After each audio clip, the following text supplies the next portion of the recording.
देश की नेता कैसी हो, कैसी हो, देश की नेता कैसी हो, बहुजन समाज पार्टी जिंदाबाद, जिंदाबाद जिंदाबाद, बहुजन समाज पार्टी जिंदाबाद, जिंदाबाद बहुजन समाज पार्टी जिंदाबाद, जिंदाबाद जिंदाबाद, बहुजन समाज पार्टी जिंदाबाद, जिंदाबाद जिंदाबाद, बहुल मायावती जी जिंदाबाद, जिंदाबाद जिंदाबाद, बहुल मायावती जी जिंदाबाद, जिंदाबाद जिंदाबाद, मायावती जी जिंदाबाद, जिंदाबाद जिंदाबाद, बहुजन समाज पार्टी जिंदाबाद, जिंदाबाद जिंदाबाद, बहुजन समाज पार्टी जिंदाबाद। जिंदाबाद जिंदाबाद।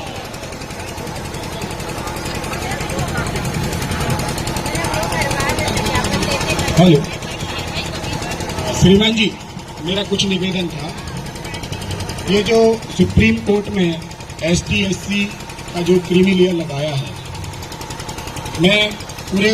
ST/SC OBC और माइनॉरिटी के सभी जो मूल निवासी हैं, मूलजन भाई हैं, उनकी तरफ से मैं एक आग्रह करना चाहूँगा कि माननीय सुप्रीम कोर्ट के जो सुप्रीम जज हैं और हमारी जो संसद है और विधानसभा है, इन सभी से निवेदन है कि बाबा साहब अम्बेडकर ने जो इतना बड़ा संविधान लिखा है, कृपया एक नज़र उस संविधान में भी डालें,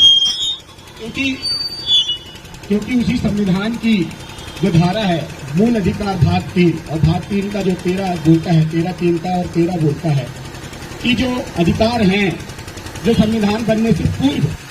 जो ST/SC OBC के पास में था, उनकी पारंपरिक सांस्कृतिक ग्राम सभा थी और उनकी जो रूढ़ी प्रथा थी, जिसमें ठीक उल्लेख भी किया है कि इसके संदर्भ में कोई भी न्यायालय में, कोई भी विधानसभा भवन में या कोई भी लोकसभा भवन में किसी भी तरह का ऐसा अध्यादेश, ऐसा आदेश, ऐसी विधि न बनाई जाए जिससे उनके अधिकार, उनके संविधान, उनके मौलिक अधिकार खत्म हो। तो जो क्रीमी लेयर लगाया गया है, ये तो बहुत ही जो है अन्याय, अत्याचार है, क्योंकि आज भारत देश आजाद हुए 78वां साल हो गया, हम सब ने सेलिब्रेट किया है, लेकिन इन 78वें साल में आज तक जो अंतिम छोर के व्यक्ति तक उस भारतीय संविधान के अधिकार नहीं मिले हैं। जिस भारत के, जिस स्वतंत्र देश में हम रह रहे हैं, हमें नहीं पता कि हमारे मूल अधिकार क्या हैं और इस देश के प्रति हमारी ड्यूटी क्या है। इसीलिए मेरा आपसे निवेदन और आग्रह है कि आप सबसे पहले अंतिम छोर तक के व्यक्ति तक संविधान के मूल अधिकार और उनकी ड्यूटियां बताकर जो है उनको अवगत कराएं, फिर इसके बाद में सारे संशोधन करें। बहुत बहुत धन्यवाद। और उस पर जो ज्ञापन दिया गया है, उस पर कार्रवाई करके हमें अवगत जरूर कराएं। हेलो,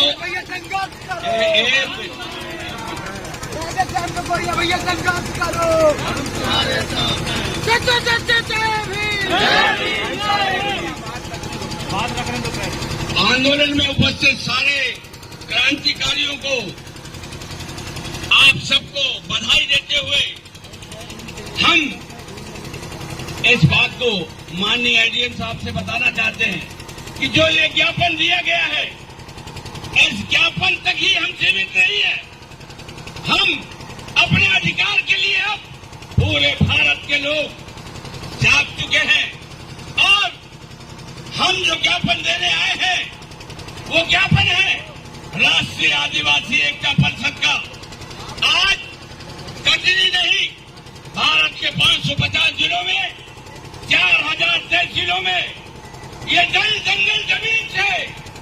ये हमारे लोगों को जो विस्थापित किया है, भारतमाला प्रोजेक्ट बना के, और ये आदिवासियों को ये जो इनने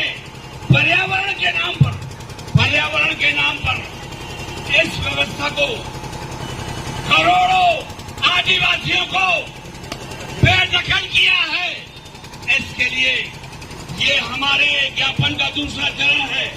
हम माननीय राष्ट्रपति महोदय से, माननीय SDM महोदय से ये हमारा ज्ञापन वहां तक पहुंचाएं और हम एक माह बाद इस बात को चेतावनी देते कि अगर ये बिल पास वापस नहीं लिया तो उग्र आंदोलन होगा। इसकी जवाबदारी